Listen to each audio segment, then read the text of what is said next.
Halo, selamat malam.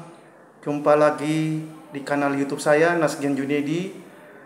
Malam hari ini saya mendapatkan kunjungan istimewa. Saya kedatangan seorang aktivis pemuda sekaligus pengamat ekonomi kreatif. Selamat datang Pak Priyono Alam di kanal YouTube saya di dunia sosial media ini. Kami kepingin tukar pengalaman tentang ekonomi kreatif. Silakan Pak memperkenalkan diri. Selamat malam, terima kasih Mas Nasgian Junedi.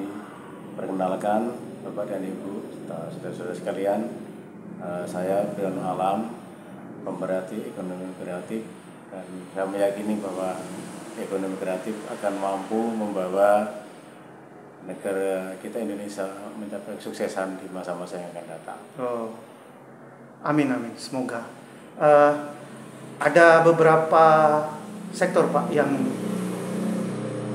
Bapak ketahui tentang ekonomi kreatif ini.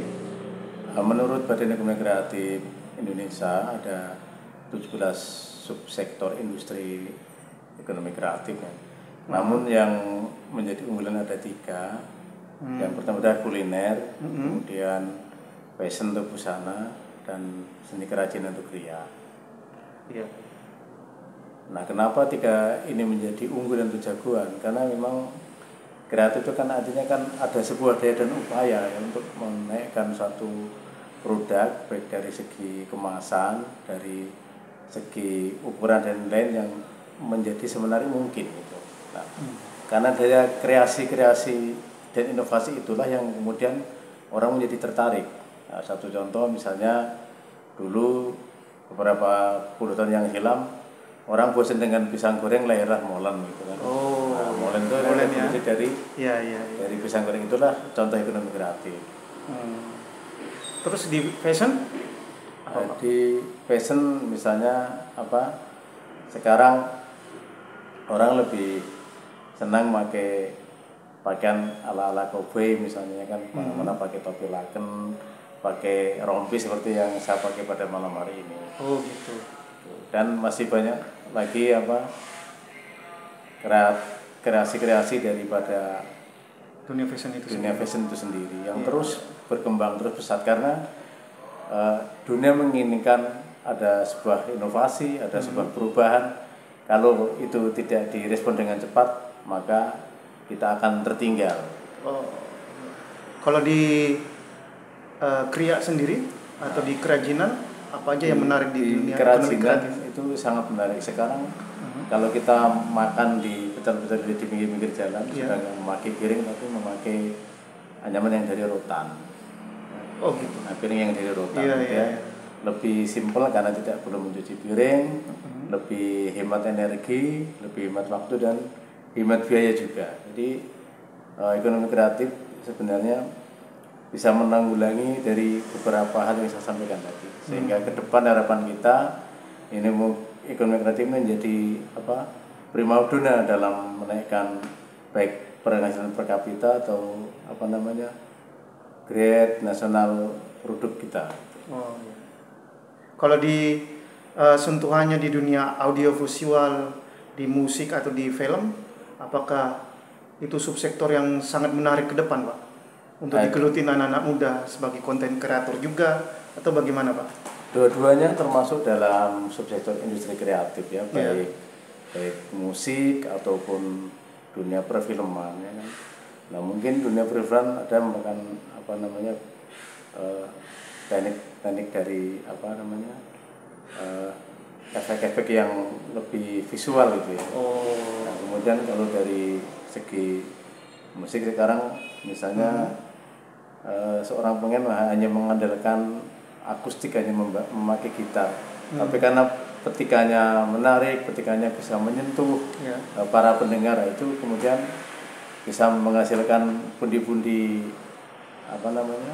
pendapatan juga ke depan.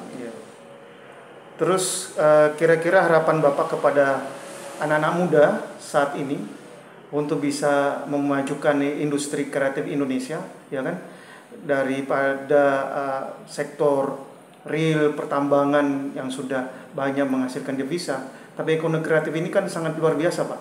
nanti ke depan untuk sumbangsi untuk negara maupun membuka lapangan pekerjaan di Indonesia. Bagaimana Ya, Pak? berdasarkan data dari Badan Ekonomi Kreatif Indonesia bahwa ekonomi kreatif kita itu mempunyai ranking ketiga gitu ya, setelah Amerika dengan Hollywoodnya, kemudian Korea dengan K-popnya, dan Indonesia ini dengan kulinernya ya. Karena kuliner ya, ini kuliner Indonesia ya. Tiap daerah itu memiliki makanan khas.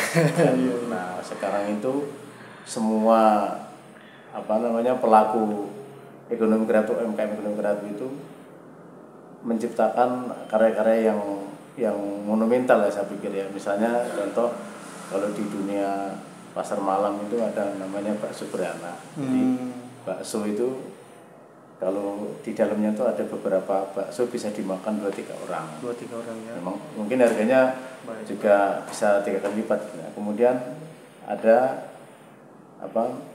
dulu orang tidak mengenal misalnya kentang hanya jadi makanan kedel atau apa. Nah, sekarang kentang sudah jadi keripik, jadi setik dan lain-lain. Artinya bahwa ekonomi kreatif menuntut seseorang, khususnya generasi muda, untuk terus berkarya dengan mengembangkan daya imagination, inovasi-inovasi yang memang kita tunggu gitu.